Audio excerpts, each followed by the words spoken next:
एक और घमासान है जबरदस्त तरीके से महाराष्ट्र में, क्योंकि महाराष्ट्र में बकरीद से पहले जुबानी जो जंग है वो बहुत ज्यादा तेज हो चुकी है। बकरीद से पहले बीजेपी के दो नेता ही आपस में भिड़े हुए नजर आ रहे हैं। कैबिनेट मंत्री नीतीश राणे और महाराष्ट्र अल्पसंख्यक आयोग के अध्यक्ष प्यारे खान के बीच वर्चुअल बकरीद को लेकर वार पलटवार तेज हो चुका है। दरअसल नीतीश राणे ने पर्यावरण के लिहाज से वर्चुअल बकरीद मनाने की वकालत की थी।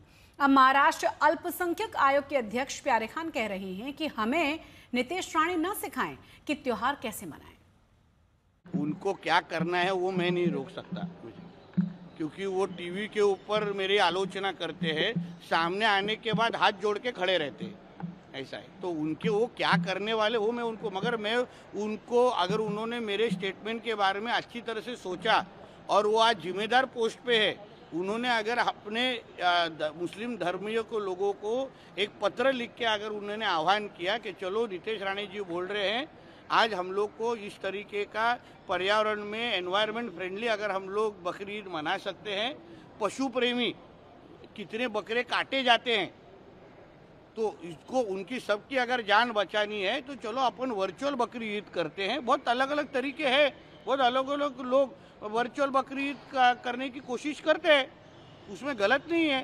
तो इसलिए अगर कल अल्पसंख्यक अध्यक्ष ने अगर उस तरीके का आह्वान किया तो इस्लाम के बारे में लोगों को और सम्मान बढ़ेगा।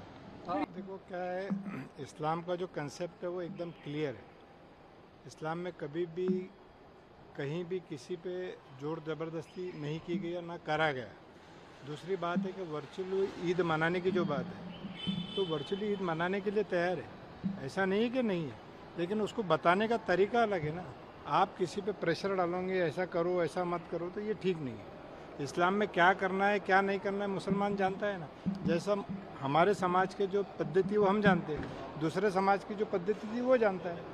तो मेरे मज़हब में क्या है वो मैं बहुत अच्छी तरीके से जानता हूँ और उसका मैं फॉलो भी करता हूँ बराबर, और समस्त मुस्लिम समाज भी फॉलो करता हूँ। तो ये उनको बताने की ज़रूरत नहीं है। जैसे कि इन्होंने कहा कि एक नीतीश राणे जी ने बोला है कि जब मैं उनसे मिलता हूँ तो नमस्कार करता हूँ। तो देखो, नमस्कार करना है संस्कार वाली बात है।